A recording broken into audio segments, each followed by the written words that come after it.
திரும்ப ஆண்டவருடைய சமூகத்தில் கேட்கும் போது அவர் சோர்வடைய போகிறதில்லை. நான் திரும்ப திரும்ப அவரிடத்துல கேட்கும் போது அவர் என்னை நிராகரிக்கிற போகிறதில்லை. நான் திரும்ப திரும்ப அவரிடத்துல கேட்கும் போது அவர் வேண்டாம் என்று புறக்கணிக்க போகிறதில்லை. நான் திரும்ப திரும்ப அவரிடத்துல கேட்கும் போது அவர் எழுந்து எனக்காக அற்புதத்தை செய்ய அவர் வல்லவராய் இருக்கிறார். ஆமென் சொல்லுங்க. ஹல்லேலூயா.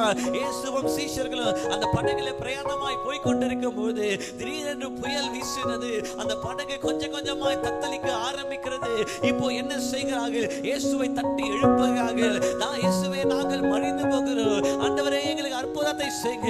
இயேசுவை தட்டி எழுப்பும் போது அவர் எழுந்து காற்றையும் கடலையும் அமைதிப்படுத்துகிறார். சபையை விசுவாசியே, இந்த புயலோடும் காற்றோடும் நீங்கள் போராடினது போது இந்த காலவேளை என் இயேசுவை தட்டி எழுப்புவீர்கள் என்றா உங்களுடைய பலத்தினால் முடியாதது என் இயேசுவின் ஒரே ஒரு வார்த்தையால் முடியும். இந்த போராட்டம் உங்களுடையதல்ல, இந்த போராட்டம் தேவனுடையதா இருக்கிறது. ஓ ராத்தி நீமா ரமா சப்தி நீக்கா ரபா, ஓ ரீமா சப்தி நீக்கா ரபா. மோசேயிடத்துல கர்த்தர் சொல்லுகிறார், நீங்கள் நின்று கொண்டு கர்த்தர் உங்களுக்காக யுத்தம் செய்கிறதை காண போகிறீர்கள்.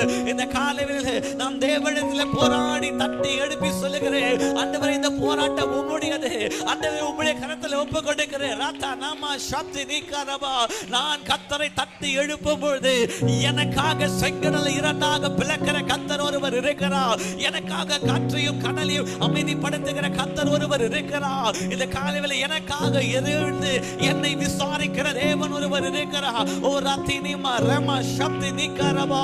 நான் ஒன்றை விசுவாசிக்கணும், நான் ஆண்டவரிடத்தில் திரும்ப திரும்ப கேட்கும் போது எனக்காக எழுந்து கிரியை செய்கிற கர்த்தர் ஒருவர் இருக்கிறார். அவர் ஒருபோதும் என்னுடைய விண்ணப்பத்தை நிராகரிக்கிற தேவன் அல்ல.